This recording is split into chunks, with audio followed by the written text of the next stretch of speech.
Hello there, science friends. It's your old pal Steve here from Photoshop for the Scientist. So over the past couple of years, we've learned to do lots of things inside Photoshop. Things like building a figure from scratch, building a scientific poster, coloring our SEM images, or using the measurement tool to do things like counts and area measurements. And while I do enjoy creating these videos, it does take up a lot of time, and that's time I could be using to do things like go outside or, I don't know, interact with people.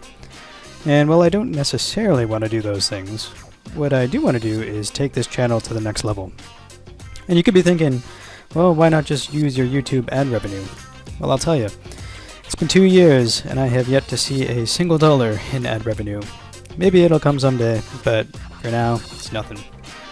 So if you do feel like you've learned something from this channel, or if you want to show your support in some way to help a fellow scientist out, you can head over to my Patreon page.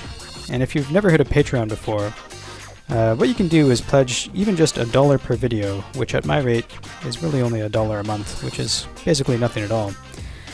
And I'm not looking to make millions or billions of dollars here or become a YouTube celebrity, but I really would like to be able to cover the cost of my Photoshop subscription at the very least. And you know, if I do manage to cobble together a few extra dollars, what I would love to do is to be able to move beyond Photoshop into other Adobe programs like Illustrator or InDesign. And if I'm feeling totally crazy, I would love to get into things like data management and database design, since that's what I'm kind of into these days. And I know it's hard to sort of ask for people to pay for things on the internet that I've been giving away for free. But I will tell you, your support will be greatly appreciated, and it will really help me take this channel to the next level. Alright, well I guess that's all for now. Think about it, think it over, and yeah, give it a shot. And if not, I'll see you at the next Photoshop video. Alright, take it easy.